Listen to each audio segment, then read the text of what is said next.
Welcome back to OtakuDaiKun. Today we're going to be doing a new series on the channel called Down to the Frame, where we pull various clips from anime into the editor to look at, frame by frame, in slow motion, forward, back, all around, for the sake of appreciation as well as criticism. In this series, we'll be able to look at the very best and worst that anime has to offer. In this case, we're going to be looking at the former, one of my favorites, the animation by Studio Ufotable, the creators behind Kara no Kyokai, Fate Stay Night Unlimited Blade Works, and Fate Zero. But one of the things they've been doing more often, however, is all of the animation for the Tales of series of video games. In this case, they've done an entire series on Tales of Zestiria, called Tales of Zestiria the Cross. But it also features elements of Tales of Berseria, which is, of course, my absolute favorite. So I've selected a number of shots to show off that'll help us learn quite a bit about how they animate things for anime. Now right here, I've got a shot of Velvet Crow, the main character from Berseria, and she's doing your basic run cycle. Here's how it looks.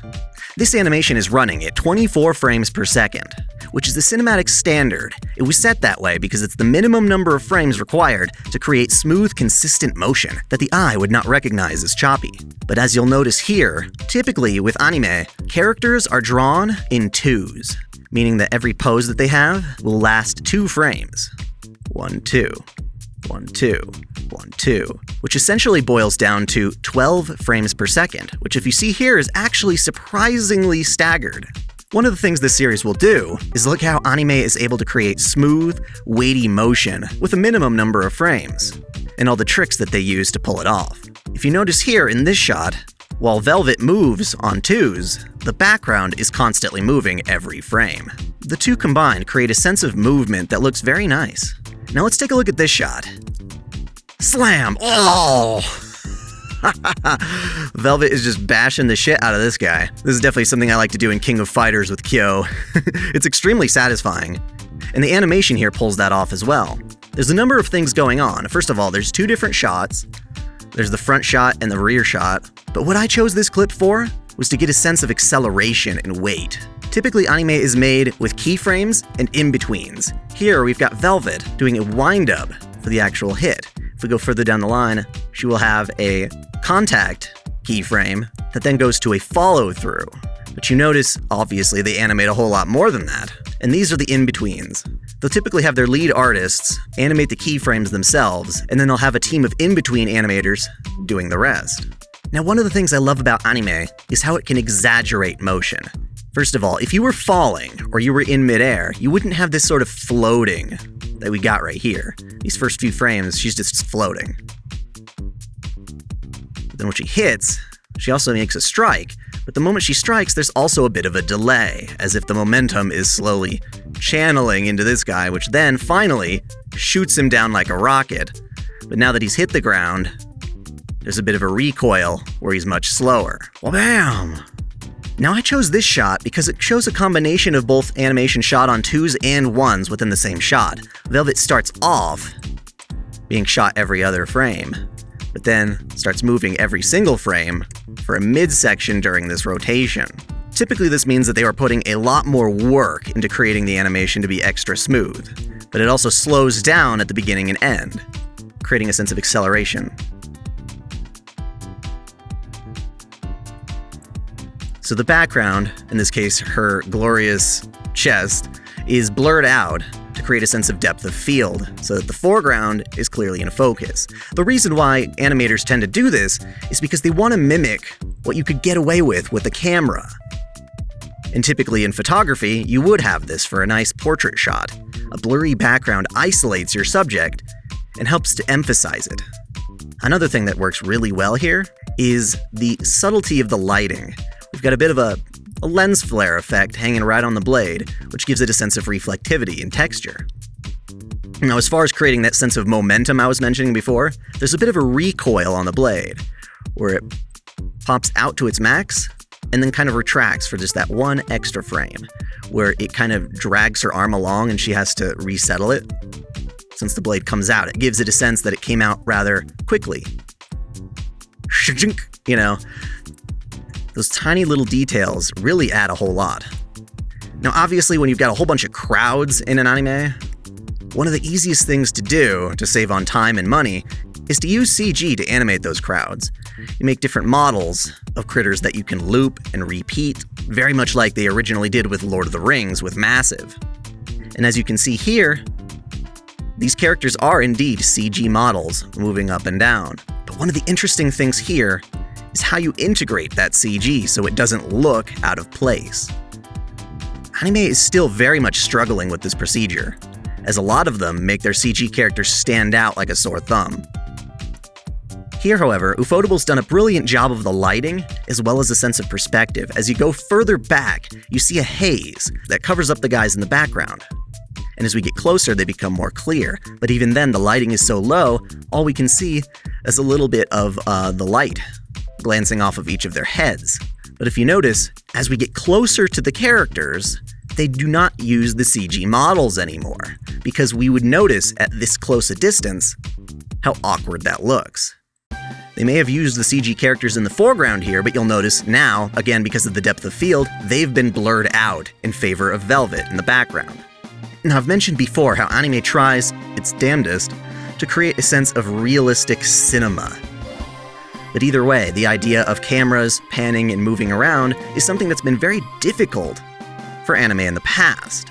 But with the advent of CG, it's very easy to incorporate characters into swooping shots and more interesting camera work. There's a lot more creative freedom there. Showing obviously Velvet opening up the doors and being this tiny little speck on this whole island just to give you a sense of space, which is really nice because you might not get that otherwise. It's a wonderful developing shot that really shows you where you're at for this whole 2-episode piece. The more you use CG-generated camera angles and you incorporate the characters, the 2D ones, into that, the more awkward it looks unless you have enough animation, enough frames, enough detail to make them feel like they're just as easily part of that environment. They add another sense of special effect that helps incorporate all three into one. She is able to be lit by the haze and the glow of this bulb. And yet it's still shot on 2s, which is phenomenal. To take something that's running at 12 frames per second and run it on top of something that is panning at 24 frames per second. This camera is zooming out. And as a result, you'll notice what's called ice skating. If you look at the edge of the cliffside here, as you frame through, suddenly she slides quite a bit more than the perspective. It suddenly changes your sense of realism between here and here. This right here is what we call ice skating, where the background is changing, but she is not. But because the shot is done so quickly, it actually looks all right. If anything, it gives a sense of delayed movement, which kind of adds like an anchor to it. Gives an extra sense of weight to this zoom out. Now this I just thought was funny, because in the release of Tales of Berseria, they censored this scene. Yet for the Funimation release of the anime, of course we've got it in full view. That Velvet's brother gets shanked. Not some weird magical ritual, he just gets flat out stabbed. Now this is a cool one because we're not looking at a character that is staying the same in this case, it's someone who's transforming. And it's really interesting how they handle the momentum of this transformation. Right here you can notice her arm is becoming dark, and it bulges right at that point. And in a single frame, we get this explosion. They blurred the crap out of this explosion to show an element of motion, but it's only for a brief period of time where it's all blurred, and as soon as things start to slow down, in this case, the blood-like particles that are spraying off dissipate, we see what's more static, the arm itself. And they use this kind of effect to mask over the transformation from arm to bandage. It's also interesting how this arm is very amorphous. Right here, this is supposed to be the finger. It becomes the finger, but it just disappears. It kind of just molds into form. So at first, it's almost like this jelly-like substance that's just and pops into place. This is another example of ice skating in animation. If you look at Velvet and how she's running, notice the position of her foot as we go through the frame. Suddenly, guess what? She just slid relative to the background because they want her animation to look nice and smooth, but her feet are definitely not landing on each individual piece of stone. And yet, when played back, it still looks very good. Sometimes ice skating is a valuable tool, otherwise it's typically seen in 3D CG as kind of a flawed thing. Now it's also to note how the camera goes in and out of focus on purpose throughout that shot. Why would it do that? Well, because it emulates a real sense of autofocus or a manual focus of a cameraman on the shot, making it feel more like a live-action film again. After all, it's very much been a goal of anime to look as cinematic as possible. One of the clear tells of horrible animation is actually how well a character translates when they're coming to and from the screen. It shows off a number of things all at once. In the case here, Velvet is in the background, she's very far away from the camera, and there's very little detail put into her. A couple frames back, we did not have the individual laces of her clothing, for instance, covering her midriff, and now as we get closer, they become more defined.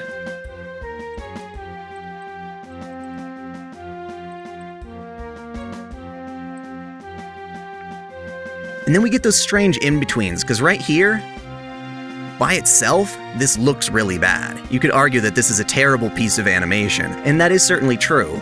More smooth in-betweens are going to make for smoother animation, which does make this a more budgeted shot compared to some of the others. And we really don't get full detail onto Velvet until we get more around here.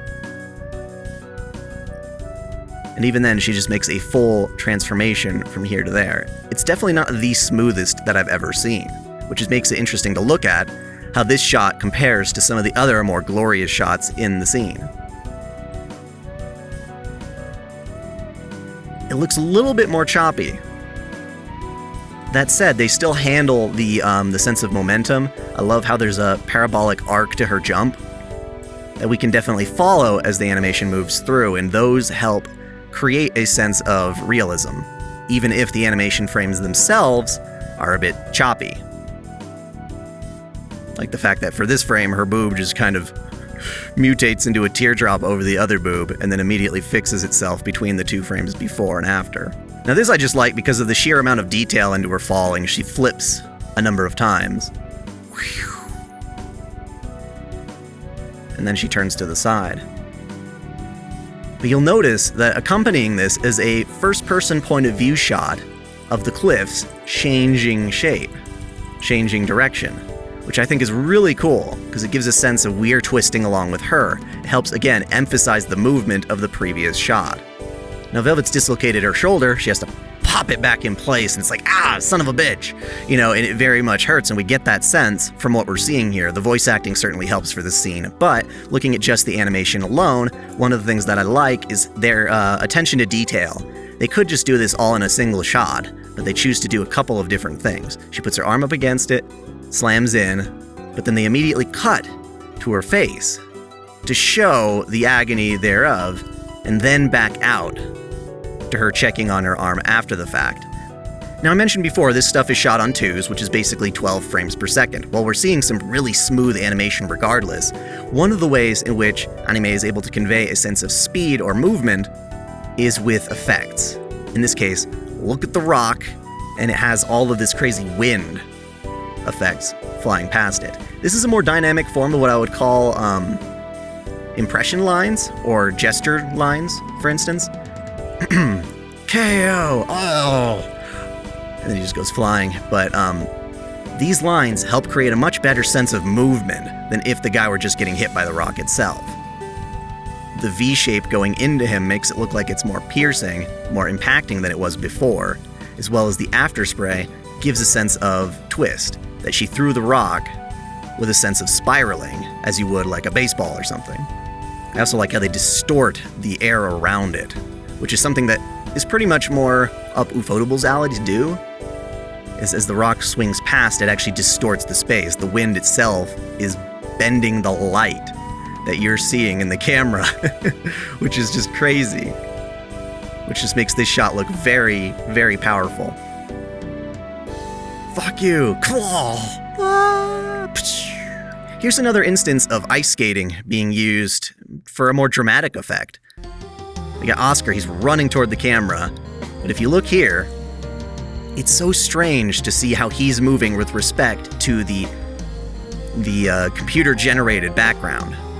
It's almost like he's running on a treadmill, and you'll see this a lot, the treadmill effect with certain animations, where the character isn't actually making that much distance. And that's because, obviously, the camera itself, this simulates a change of focal length, almost like it's zooming out at the same time. If you've ever seen Vertigo, which is an old Alfred Hitchcock movie, it has this sense where you're basically backing up while zooming in, or zooming out while walking forward, which creates the sense that Oscar is in the exact same spot of the frame. He's not changing that much, but the background around him is shifting dramatically in terms of the way that we perceive it. It's getting all widened out. Now, I just love this shot. Obviously, because this is one that would trigger a lot of people who don't like fan service, but yes, we get a wonderful shot of Velvet's underboob. That's not really the only reason I chose to focus on this one, but it also gives a sense of her perspective. If you were to follow her body line down to her eyesight, then aimed at Oscar, it would create this sense of an arc.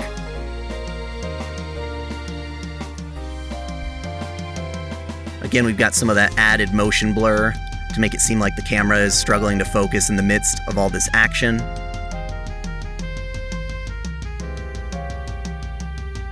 And here's just like an actual swashbuckling sword slash kind of exchange, something that you would see in the likes of Fate.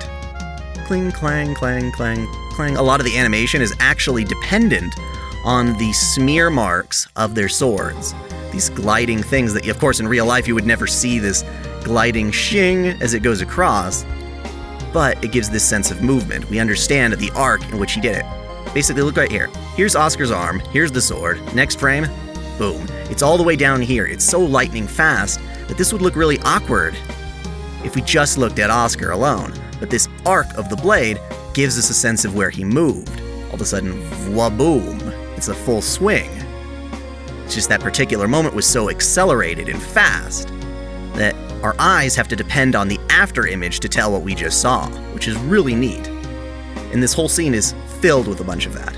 Really quick movements that don't make much sense, but rely on the smear of the sword to give us a sense of the direction.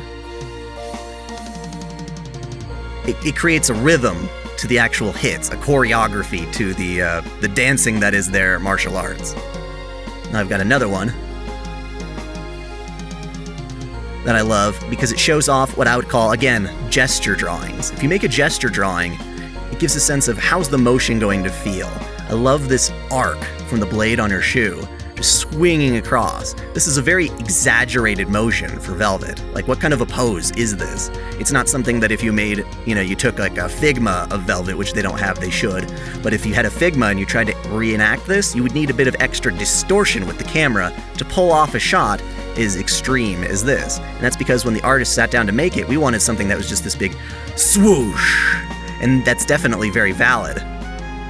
And so anime is able to make use of exaggeration, squash, and stretch to make something that's a lot more compelling. And it's also really nifty how the camera work is shifting around such that they sneak Oscar back into the foreground when he was in the background before, and they continue the fight there. This attention to camera work is very, very elegant. Again, with the entire idea of gestures, Velvet and Oscar are coming towards the frame and then away from it, to the point where you don't necessarily have to pay attention to the actual animations that Velvet's making, the clash, clash, swing, swing. That can be almost anything. Because what matters most is together, the two are paired, and they move toward the frame and away from the frame. The slashing is just a side effect, extra details to make it feel more real. But it's more dynamic as a shot to come toward the camera and then back, with this very elaborate foreshortening. And this shot right here is the money shot, with the slowed down raindrops.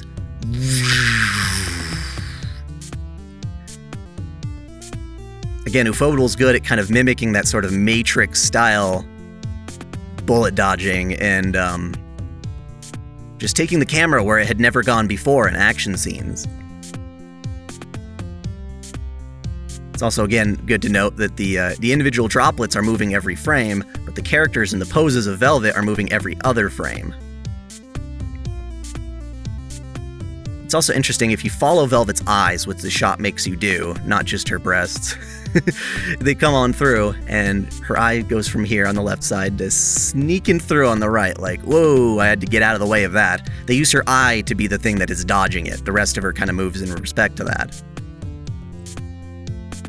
Now this shot's also just so brilliant because if you look at the individual bits of rain falling down, they're ever so slow, leaving a trail. This gives a good sense of slow motion. And the animators, the in-betweeners, had to do a much finer job at making sure, for instance, Velvet's eye, it looks the exact same, or just mildly changing between frame and frame. It's just very smooth. This is a very tough shot to get right. This is one of those shots that, if you've ever seen AMVs, I know there's a couple that are done with Bakemonogatari, where they have just shots of the characters turning their heads. It's not the most elaborate thing, but you can run a motion smoothness filter on it, and that creates in-between frames. Because each of these are so close together, it's very easy for a computer to also interpolate and add extra frames in, which also makes this, wow, check that out. Like, that's gorgeous. Whoa. And I think Zestiria of the Cross does a pretty phenomenal job incorporating the CG characters. That said, it's interesting how the dragon here is moving on ones, while Oscar, of course, is moving on twos. He stands out more. It's obvious that this is a CG dragon. Magilu! Here's some more incorporating of the CG dragon. I wish they had blurred the dragon more. Obviously, he's blurred right up front here, but he comes more into focus right with his back fangs.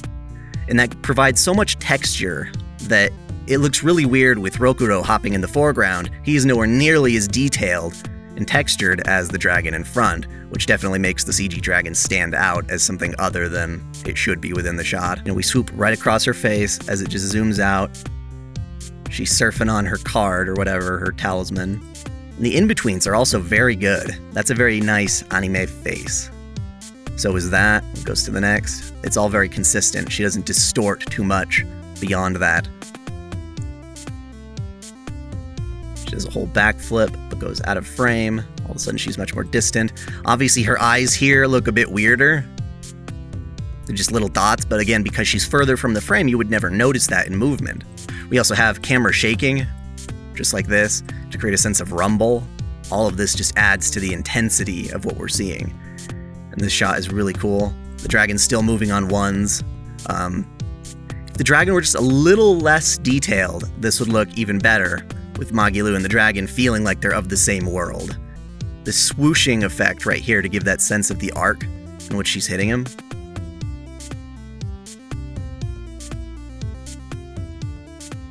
Now it's also flashing these spotlets, these little particles of light going boom. They're on and off, on and off. Almost like he got hit by a fucking firecracker. Wha-bam! There's a bit of a whoosh of wind coming out right at that moment. They use a lot of CG to their effect, and I think that's one of the things that makes Ufotable very nice, is they know how to integrate their CG pretty damn well. But if you look at this shot right here, less so than the animation itself is the use of color and shadow. The fact that clearly we have a sense of where the light is, shining right on her eyes, and that's why she needs to cover her eyes. It makes sense that she would do that. It's this very golden sunlight color compared to everything we were seeing before, which is just so blue and dreary and gray. Very, dark and desaturated compared to very rich, vibrant gold right here. You don't always see that. If you look at a show like Fairy Tail, you're not going to see as much depth and consideration for the more cinematic aspects, lighting, color balance. The reason I chose this shot is because of the cool little swoosh she does there. When you think about it, that's a very hard movement to pull off. She stabs him, then also has to flip around as if she's like pulling her blade out of his face. And notice right here, again, in the middle of this very difficult shot, they had to add extra frames. They were shot on ones until a certain part where it slows back down again. Not to mention just that kind of pose. One of the things that's brilliant about anime is the keyframing. Just for this one frame here, this pose, it's very dynamic. She's got a twist right here, twisting her leg down to here, her arm arcing up, and all of this is in the dynamic foreground. She's placed right at one of the thirds. Just all of this, the fact that we're having to linger on this frame for maybe 1 or 2 frames extra, it gives you a lasting impression you wouldn't otherwise get. Now, I love this shot here because of the way she jumps. Fa-boom. Fa-bam. And a lot of that is actually emphasized by the dirt flying out. Again, they're able to use CG to supplement the Velvet's, the actual movements of Velvet. She's still moving on twos. Another good shot because of the great lighting, the shine off of her staff. Also giving you that sense of movement through the impact line. lots of motion blur to show the camera flailing back. They actually draw in their own motion blur, which is interesting. They didn't have to do that. They could have just blurred it with the computer. Another thing you'll notice is distortion here. More of the after images. When a character, and you'll notice there's a Lancer in Fate Stay Night a lot, when they swing their staff around, it's going so fast that you can't see it. Again, to simulate it in real life, you'd just see smears and blurs, after images. And so they draw those in there. It creates a sense of... I love the keyframing. All of this is so incredibly consistent. You can see that fiery look on her face at pretty much every frame. This is another one of those good gesture ones where it's sort of like... I just love that. It's so absolutely gorgeous. And then it ends on just this beautiful shot. Like, that's just an A shot right there. And it almost... She's in the air, but she has this sense of skidding. With the magic effects flying out. It's almost like you're watching, like, Initial D, Deja Vu, which is really funny. If you just look at the motion of her, in this case, dare I say her butt, how it kind of swoofs. It transfers that momentum. You can tell that she's balanced on the board very well. Now this is an interesting shot because we've got Laphicet, he's animated on 2s, his hair blowing, there's a lot of dynamicism in there. We've got his paper in the foreground, which is moving on 1s, again to help give that sense of extra smoothness. He might be not moving as fast, but the paper moving also gives it that sense of 24p without even animating him. There's all sorts of tricks that they're able to use. Now this is a sloppier shot, but it's also still very interesting for what it accomplishes. It almost feels like Velvet is in a washing machine, like whoa, whoa, whoa. Plus looking at all these very contorted angles of Velvet is just rather appealing, I would dare say. Now we're actually moving on to Tales of Zestiria, who'd have thought? Na na na na na na na na na. And this is just a very impressive shot in general because we got Saray and his cape flowing in the distance. This combined with the blowing of the wind in the grass, the gorgeous skyscape. Ufotable's got some of the most beautiful skies with their CG. But now we get a chance to appreciate the hair as it flows in the wind. So we got Rose coming down with a twirl. And it looks very smooth. We also got Dezel chilling here right at the third line, which gives a sense of weight to the shot. The fact that there's negative space here, we don't know what's going on the right side, and the fact that she's staring off to the right makes this a more compelling shot because it makes us wonder what's on the right. We're talking about cinema here again, and when you position the camera down, looking up at someone, it makes them feel more massive. In this case, it's just Edna, same old Edna as before. She's tiny, adorable, but she seems like a giant, a legitimate giant here, like she's going to step on you because of the foreshortening as well as the perspective. Her foot coming down. Foreshortening is when you've got something deep in the foreground. Obviously, her foot is not bigger than her head, but right here it is because it's closer to the camera. And it gives this kind of bunny-like hopping motion. Boing, boing, by lingering on the frames in between her jumps, and when she actually does make the jump, it's much quicker. We got another one of that with Mikleo doing what reminds me very much of Tifa landing on the stained glass window in Advent Children, where it's like foof, and then all the flowers go fwa. But the detail here is in all the water. Every little piece of water has to kind of move around a bit. The Servant of Heldolf, right? How it swoops upside down to right side up, and she's turning mid-shot. She turns around mid-shot. It almost feels like you went from staring at her face upside down to staring at her back right side up. It's like, whoa, just this creation of movement as the camera rotates around. Again, relying on some of these waving motions to give you a sense of where the arc is in her swing. Her swing is already really smooth. You don't need that piece, but it adds a little extra fwa, like a tail. Like a tassel attached to the tip of it. I also love the blowing dynamics on her clothes. The magic she's producing seem a lot more impacting because it's throwing her clothes almost right off her body. Obviously these guys are CG, but again, because they're blurred, they're incorporated very well. They're not animated any particularly worse or better than the characters in front, so they fit naturally into the frame. The fact that they haze them off with dirt as the camera goes into the distance is an extremely valuable effect. It looks absolutely gorgeous. Whereas this shot looks a lot more awkward, because pretty much the only things that are moving are Miglio and Soray's arms, but their heads are perfectly still as they do their little bro shake, or whatever it is, secret handshake type deal. Now this is obviously just a CG shot, but I love, again, the sense of space that the CG has allowed us to get in anime. We already now know, just from looking at this one shot, the entire idea of the battlefield. Cliffs on the sides, a valley below where everyone is beating the shit out of each other. And right here we got Soray, just watching over it all. He was probably drawn in as a CG model first to make sure every individual in-between frame can look smooth while they do that. But either way, you still have to commend them for doing such a good job. I also love how, as the camera perspective changes, he falls into silhouette. And they keep the shot going as his seraphim all pop out of him, so they just keep working with the shot from there. The scene keeps going. Now this is the shot, or series of shots, that made me want to do this video in the first place. Elise has this brilliant fight with the guards in rows, with the soldiers rather. She's trying to stop the war by telling him to order the guards off. First we start this cool swords clash, ching, you know, the wind flare blasts out. And she's kind of like, well, bam!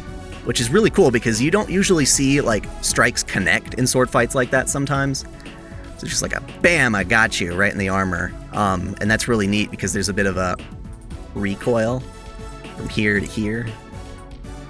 Bounces off a tiny bit. And they use the wind effect on Rose's feet to make these boom boom feel like really cool. Like each one sends a shockwave. It's almost like a Senpukyak from Street Fighter, because it's and she just sort of slowly rotates it around. Again, she's still shot on twos. If you look at her face, that's a very reasonable expression for her to have. It doesn't look awkward, doesn't look out of place.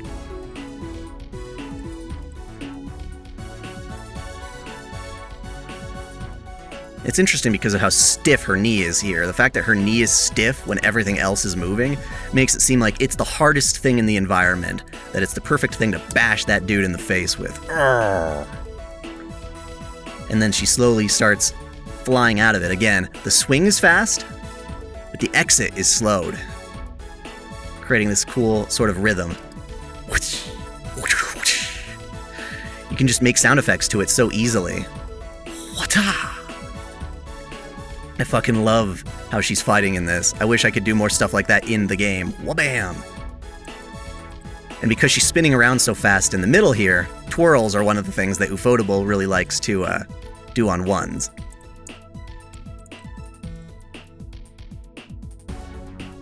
Now we got some more clips from the opening. We haven't given Lila much love here, but I really like this shot. Mostly because of the way that her hair waves. She has extremely dynamic hair. And that sense that it goes swooshing around as the wind changes. We have almost this lens flare blur effect right in the corner here, which is probably one of the embers flying up in front of the camera, but it still looks really cool. And another final shot of Lila. I mentioned before that the rule of thirds, you want to keep characters typically off to the sides of the frame, depending, but in this case it actually works out because of the symmetry of the shot. In each of the frames, in each of the thirds, you've got Lila's hands occupying that space, and it's perfectly balanced from each side. She's got a very even composition. She does everything from the center. And as it opens up and fills that space, you still have a sense that there's activity around the edges, because she's framing it with her hands and the fireball. Not to mention, it's just a gorgeous shot. Hadouken! So there you have it, a very in-depth, detailed look at the individual frames of animation for Tales of Zestiria the Eggs. Again, this show can be used to look at the very best and worst anime out there. I wanted to show the good stuff to get a sense of what is possible with animation and how wonderful it works, given the limitations and specific nature of the medium. Now for every one of these videos, I'll have 3 highlight GIFs uploaded to my Discord that you can check out and download to get a sense of a refresher and to be able to look at this on repeat yourself. Definitely let me know in the comments which shows you'd like me to see do next. Ideally, if you could specify certain scenes or moments that stood out to you, and I'll show them off in full bloom. I hope you enjoyed this video. If so, feel free to support the channel on Patreon. And subscribe to OtakuDaiKun for more anime lists, reviews, discussions, lore videos, let's plays, and more holy waifu wars. Until next time, celebrate your fandom.